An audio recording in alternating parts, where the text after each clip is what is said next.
Welcome to our channel the pure touch. আজকে আমি তোমাদেরকে বলতে যাচ্ছি আমাদের সিঙ্গাপুর ভ্রমণের গল্প। তো প্রথম দিন কিভাবে গেছিলাম আর কি কি করেছিলাম সেই গল্পই বলতে চলেছি। আমরা যেহেতু মালয়েশিয়াতে থাকি, তো সেখান থেকে সিঙ্গাপুর খুব কাছে, ওখান থেকে ফ্লাইটেও যেতে পারো, বাসেও যাওয়া যায়। তো ফ্লাইটের চার্জটা এতটাই কম ছিল, আমরা ফ্লাইটেই গেছিলাম।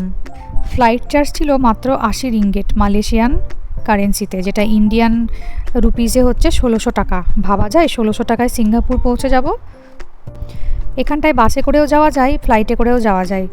আমরা ফেরারটা বাসের টিকিট করেছিলাম, কারণ ফেরার সময় ফ্লাইটের চার্জ অনেক বেশি দেখাচ্ছিল। তো আমরা নেমেছিলাম টার্মিনাল 4-এ, যেখানে খুব সুন্দর সুন্দর অনেক ডিজাইন করা ছিল। আর সিঙ্গাপুর এয়ারপোর্ট হচ্ছে ওয়ার্ল্ডের বেস্ট এয়ারপোর্ট বলে আখ্যা দেওয়া হয়েছে। তো নেমে মনে হচ্ছিল যে সত্যিই তাই। তবে টার্মিনাল 4-এ অতটাও কিছু দেখার মতো ছিল না। মেন অ্যাট্রাকশন ছিল টার্মিনাল 2-তে, সেখানে যেতে গেলে বাসে করে যেতে হবে। এদের এয়ারপোর্টটা এতটাই বড় যে একটা টার্মিনাল থেকে আর একটা টার্মিনালে যেতে বাসে করে যেতে হয়, আর বাস সার্ভিস ছিল একদম ফ্রি। তো প্রথমে আমরা একটু টার্মিনাল 4টাকেই এক্সপ্লোর করে নিচ্ছিলাম। আমার মেয়ে দেখো এরকম করে খেলে বেড়াচ্ছিল, আমরাও একটু রিল্যাক্স হচ্ছিলাম। প্রচুর থিম করে সাজানো ছিল অনেক কিছু, এই যে দেখতেই পাচ্ছ, বেশ ভালো লাগছিল, ফটোজেনিক জায়গা। তো এখানে দাঁড়িয়ে আমরা কিছু ফটো তুলছিলাম, ভিডিও বানাচ্ছিলাম। টার্মিনাল 4-এও প্রচুর খাবারের দোকান টোকান ছিল, কিন্তু আমরা আর খাইনি, কারণ আমাদের অতটাও খিদে পাইনি। ভেবেছিলাম একবারে আগে হোটেল পৌঁছে যাই, তারপরেই খাবার খাবো। এই পাখিটা দেখো কত সুন্দর না, গোল্ডেন কালারের। তো যাই হোক, এই দিকটা কমপ্লিট করে আমরা এরকম বাসে উঠে পড়লাম। বাসে করে যেতে যেতে চারিদিকে এত গাছপালায় ভরা যে মন প্রাণ জুড়িয়ে যাচ্ছিল। আর এতটাই দূর ছিল, মনে হচ্ছিল কোথায় যাচ্ছি রে বাবা, এ তো পুরো এয়ারপোর্ট থেকে মনে হয় হোটেলই পৌঁছে যাব। কিন্তু না, এয়ারপোর্টটা এতটাই বড় যে আমি ভাবতেই পারছিলাম না। তো অবশেষে এসে পৌঁছলাম সেই টার্মিনাল 2-তে, যেখানটা দেখার জন্য অনেক লোকে অনেকক্ষণ ধরে অপেক্ষা করে থাকে। তো আমরা ওটা দেখার জন্য কোনো টিকিট কাটিনি, এটা ফ্রি ছিল। টিকিট কেটে ঢোকা যায়, টিকিট কেটে ঢুকলে আরও কাছে থেকে আরও ভালোভাবে দেখতে পাওয়া যায়। তো আমরাও যথেষ্ট কাছে থেকেই দেখতে পাচ্ছিলাম, তো আমরা আর ভিতরে যাইনি। ওই দেখতে পাচ্ছ ফাউন্টেনটার সামনে যে একটা ব্রিজ আছে, ওই ব্রিজের সামনে উঠতে পারবে তুমি যদি টিকিট কাটো। আর এই ফাউন্টেনটাকে বলা হয় জুয়েল। এটা হচ্ছে এই এয়ারপোর্টের মেন অ্যাট্রাকশন। চারিদিকে গাছপালা দিয়ে এত সুন্দর ডেকোরেশন করা আছে এয়ারপোর্টটা, যে এয়ারপোর্টে এখানেই 2 ঘন্টা 3 ঘন্টা আরাম করে কেটে যাবে। যারাই সিঙ্গাপুর যায় এই এয়ারপোর্টটাকেও একটা ট্যুরিস্ট স্পট হিসাবে বেছে নেয়, আর বেছে নেওয়ার মতোই জায়গা। ওয়ার্ল্ড বেস্ট এয়ারপোর্ট না দেখলে কি হয়, যে কি আছে এই এয়ারপোর্টে। তো এটাই হলো সেই এয়ারপোর্টের মেন অ্যাট্রাকশন। তবে আরও নাকি অনেক কিছু ছিল, আমাদের হাতে অত সময় ছিল না, কারণ আজকেই আমাদের হোটেল গিয়ে ফ্রেশ হয়ে বেরোতে হবে ক্লাউড ফরেস্টের জন্য। তো আমরা ঝটপট মনোরেলে করে টার্মিনাল 2 থেকে টার্মিনাল 3-তে পৌঁছে গেলাম ওখানে কি আছে দেখার জন্য। এই মনোরেল থেকেও ওই জুয়েলের দৃশ্যটা এতটাই সুন্দর। এই দেখো দেখতে পাচ্ছ, এটা হচ্ছে মনোরেলের ভিতর থেকে ভিডিওটা করছি, দারুণ লাগছিল দেখতে।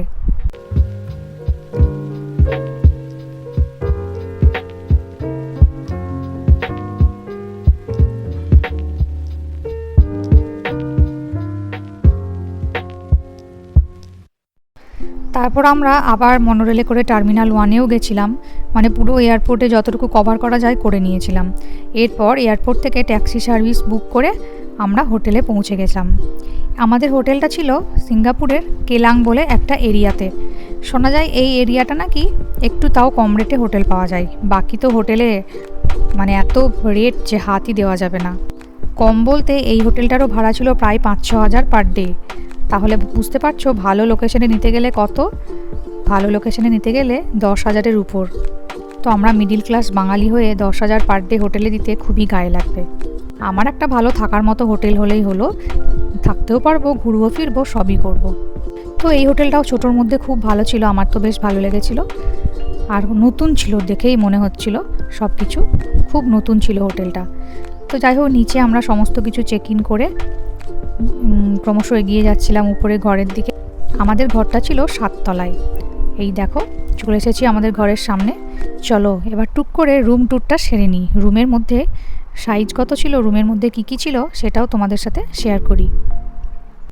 এবার বর দরজা খুলছে, এই দেখো ঢুকেই মনে হবে রুমটা খুব একটা বড় নয়, ছোটই, কিন্তু ছোট হলেও রুমটা খুব সুন্দর সাজানো গোছানো আর সমস্ত কিছু নতুন ছিল আর খুব পরিষ্কার পরিচ্ছন্ন ছিল। তো যেমনই সাইজ হোক, পরিষ্কার পরিচ্ছন্ন একটা মেন ব্যাপার বাইরের হোটেলে গিয়ে, তাই না? আমি তো হোটেলে নিয়ে গেলে সবসময় একটা বেডশিট ক্যারি করি, কারণ আমার হোটেলের বেডশিটে শুতেই ঘুম আসে না। কিন্তু এখানকার সব কিছু এত পরিষ্কার ছিল, আর আমি তো ক্যারি করিও নি, জানি যে বাইরের দেশে অতটাও নোংরা হয় না, সব কিছু খুব নিট অ্যান্ড ক্লিন হয়। আর বাথরুমটা দেখেছো কত ভালো। এখানে দুটো কল দিয়েছে, একটা হচ্ছে ড্রিঙ্কিং ওয়াটার আর একটা হচ্ছে এমনি ওয়াশেবল ওয়াটার। সিঙ্গাপুরে জলের দাম অনেক, তো জল কিনে বারবার খেতে গেলে 3-4 দিনে যা জলের দাম খরচ হবে তাতে একদিনের হোটেল ভাড়া তোমার হয়ে যাবে। তো সেই জন্য হোটেলে এরা ফ্রি ওয়াটারের একটা ট্যাপ দেয়। তো হোটেল থেকে ফ্রেশ হয়ে আমরা প্রথমে বেরিয়ে পড়লাম ক্লাউড ফরেস্টের জন্য। আমাদের কাছে কার্ড ছিল বলে আমরা বাসে করেই যাচ্ছিলাম। মানে শুধু বাসে করে গেলেই হবে না, বাসে করে আগে একটা স্টেশন আছে, সেই স্টেশন পৌঁছাতে হবে, তারপরে সেখান থেকে হচ্ছে দ্য গার্ডেন বাই দ্য বের ট্রেন ধরতে হবে। তো স্টেশনে গিয়েই পুরো ম্যাপ করে লেখা আছে, সেই ম্যাপ দেখে দেখেই আমরা এগিয়ে গেলাম যে কোন ট্রেনে উঠতে হবে, সেই মতো উঠে পড়লাম ট্রেনে। তো এখানকার বাস আর ট্রেন লাইনটা এতটাই কানেক্টেড যে কোনো গায়েই লাগবে না, আর সব তো এসি, সেটা তো বলার কথাই নয়। তবে একটু হাঁটতে হবে। তো আমাদের বাচ্চার জন্য বেবি স্ট্রোলারটা ছিল বলে হাঁটতে হলেও অতটা কষ্ট হয়নি, নয়তো ওকে কোলে নিয়ে হাঁটা মানে বাপরে বাপ। কলকাতায় যেরকম উবের চলে ওরকম এখানে গ্র্যাব বলে একটা অ্যাপ আছে, তো আমরা গ্র্যাবে করেও যেতে পারতাম, কিন্তু আমাদের কাছে আমাদের একটা বন্ধু, তারা আগে সিঙ্গাপুর গেছিলো, ওদের কার্ডে ব্যালেন্স ছিল, মেট্রো কার্ডের মতো এই কার্ডগুলোতে ব্যালেন্স ছিল, তাই আমাদেরকে বলেছিল যে তোরা ইউজ করে নিস এই কার্ডটা তোরা যদি যাস। তো সহজেই আমাদের কাছে কার্ড ছিল বলে আমরা আর গ্র্যাব বুক করিনি, এই কার্ডে করেই সব যাতায়াত করছিলাম। তো এই দেখো আমরা অবশেষে পৌঁছে গেলাম সেই গার্ডেন বাই দ্য বে স্টেশনটাতে। নেমেই একদম ফাঁকা ফাঁকা, পুরো গাছপালাতে ভর্তি, আর সেদিনকে দুপুরবেলা প্রচণ্ড রোদ ছিল। আর এই দেখো স্টপেজটা ফার্স্টে বেরিয়ে লেখা আছে গার্ডেন্স বাই দ্য বে, আর এখানেই যত অ্যাট্রাক্টেড জিনিসগুলো সব এই স্টেশনেই আছে। ক্লাউড ফরেস্ট, ফ্লাওয়ার ডোম, ফ্লোরাল ফ্যান্টাসি, আরও অনেক কিছু। তো সবাই তো সব কিছু দেখে না, আমাদের টিকিট ছিল ক্লাউড ফরেস্ট আর ফ্লোরাল ফ্যান্টাসির জন্য। তো আমরা তো হোটেলেই চেক ইন করেছি দুপুর 3টেই, তারপর ফ্রেশ হয়ে বেরোতে বেরোতে মোটামুটি 4টে পৌঁছালাম, মোটামুটি 4:30। আর এখানে করে সব কিছুর এন্ট্রি বিকেল 5টা পর্যন্ত, তারপর আর এন্ট্রি নেয় না। তো আমরা বেশি দেরি না করে তাড়াতাড়ি ক্লাউড ফরেস্টের দিকে এগিয়ে যাচ্ছিলাম। তো যেতে যেতে রাস্তাটা এত ভালো লাগছিল, একদিকে পুরো লেক আর এরকম সাজানো গোছানো রাস্তা, আর এই রাস্তাতেই বিদেশিগুলো সাইকেল চালাচ্ছে, কি ভালো যে লাগছিল এই যে। তারপর হাঁটতে হাঁটতে পৌঁছে গেলাম এই যে সামনে, এটাই হচ্ছে সেই ক্লাউড ফরেস্ট।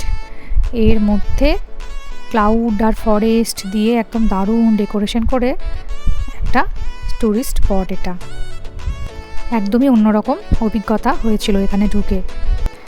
এই সময় আমার মেয়ে একদম ঘুমিয়ে পড়েছিল, তো ওকে স্ট্রোলারে বসিয়েই ঘুমিয়ে রেখেছিলাম, কিছু তো করার নেই বলো।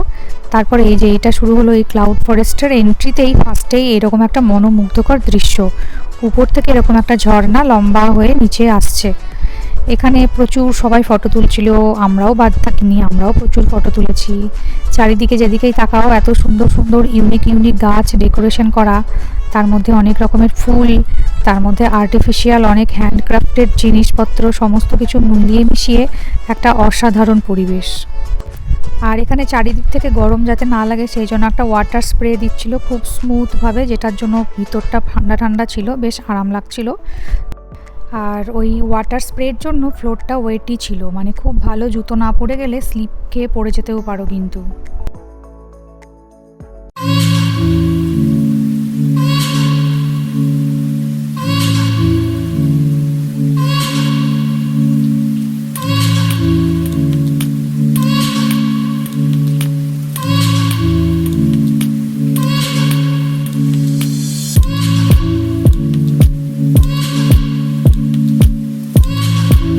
এই জায়গাটা অনেকটা দুবাইয়ের মিরাকেল গার্ডেনের মতো। মিরাকেল গার্ডেনে শুধুমাত্র ফুল ছিল, এখানে গাছ, ফুল, ক্লাউড, ফগ সমস্ত কিছু মিলিয়ে।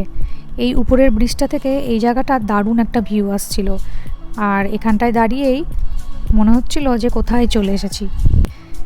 এই ক্লাউড ফরেস্টে অনেক কটা লেভেল ছিল, তো আমরা লেভেল 1, 2, 3 এরকম করে পরপর লিফটে করে উঠছিলাম আর একটা জিনিস দেখতে পাচ্ছিলাম। তো এটাও একটা লেভেল ছিল তার মধ্যে। এইটা দেখো একটা অদ্ভুত জিনিস, এটা হচ্ছে ডিজিটাল ফরেস্ট। অনেক রকম জিনিস হচ্ছিল, হাত দিলে টাচ করলে গাছ হয়ে যাচ্ছে, কোথাও টাচ করলে ফুল হয়ে যাচ্ছে, আবার যে ফ্লোরটাতে দাঁড়িয়ে আছি সেটাই জাম্প করলে সেখানে করে পুরো গোল গোল হয়ে যাচ্ছে। মানে দারুণ একটা বেশ মজাদার ব্যাপার। আমার মেয়ে তো এই জায়গাটায় ঢুকে খুব মজা পেয়েছিল।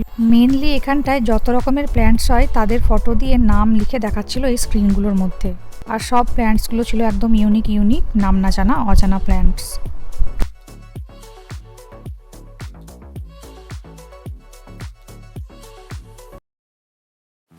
আর আমি তো যেখানেই যাচ্ছিলাম সেখানে ভিডিও বানাচ্ছিলাম, কারণ ঘুরতে গেছি, ভিডিও বানাবো না তাই কি হয় বলো। এরপর আমাদের টিকিটের সাথেই ইনক্লুড ছিল শাটেল সার্ভিস, মানে তোমাকে এই শাটেল গাড়িগুলো, টোটোর মতো গাড়িগুলোই করে ওই গার্ডেন বাই দ্য বেটা তো অনেক বড়, পুরো একটা পাড়া গ্রামের মতো একটা বড় এরিয়া নিয়ে মানে তৈরি। তো একদিক থেকে আর একদিক যেতে গিয়ে পুরো অত হাঁটা যাবে না, তাই আমরা ওখান থেকে বেরিয়ে শাটেলে করে আমাদেরকে নামিয়ে দিয়েছিল সেই ফ্লোরাল ফ্যান্টাসি, যেখানে আমাদের আর একটা টিকিট কাটা ছিল ওখানটায়। কিন্তু দুর্ভাগ্যের ব্যাপার যে আমাদের তখন 7টা বেজে গেছিলো, ওখানে আর এন্ট্রি নেয়নি, বলেছিল যে বিকেল 5টায় সব কিছু এন্ট্রি ক্লোজ হয়ে যায়, তাই আমরা সেখানে ঢুকতে পারিনি। তো টিকিটটা আমাদের ভ্যালু থাকবে, পরেও আসতে পারবো কালকে বা পরশু। তো যাই হোক, সেদিনকে আমরা আর ওখানটায় যাইনি। এরপরে ওই গার্ডেন বাই দ্য বেতেই মেন আর একটা দারুণ প্রোগ্রাম হয়, সেটা হচ্ছে ওসিবিসি এই যে স্কাই ট্রি, এটার একটা ইভিনিংয়ে একটা ইভিনিং লাইট শো হয়, যেটা দারুণ নাকি দেখতে। তো সেটার জন্য সবাই অপেক্ষা করছিল ওখানে বসে, আমরাও অপেক্ষা করছিলাম। এই ওসিবিসি স্কাই ট্রিয়ের এই কাছে উপরে যে ব্রিজটা আছে ওখানেও যাওয়া যায়, ওটার জন্য আলাদা করে টিকিট কাটতে হয়। তো আমরা টিকিটটা কাটিনি, আমরা নিচে থেকেই বাকি লোকেদের মতোই দেখছিলাম।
প্রায় 20 মিনিটের শো ছিল।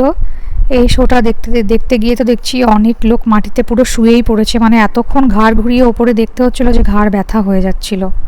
তো এখানটা কমপ্লিট করে আমরা পাশেই হচ্ছে মারিনা বে স্যান্ড আছে যে হোটেলটা, সেখানে গেলাম।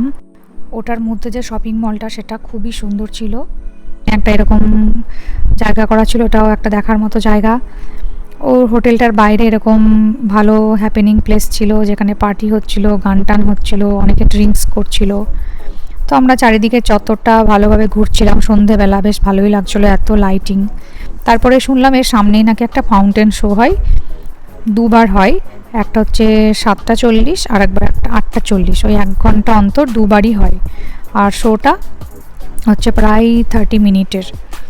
তো খুব ভালো একটা শো, এটাও আমরা দেখলাম, এটাকেও মিস করিনি।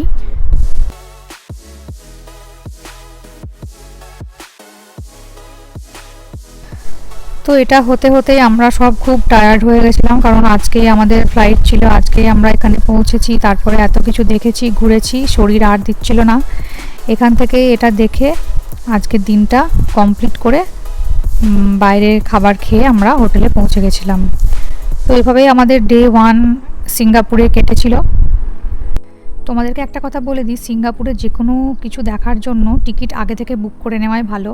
আগে থেকে বুক করলে ওখানে গিয়ে লাইনে পড়তে হয় না, আর খুব সহজেই এন্ট্রি করতে পারবে। Thanks for watching our video. Thank you.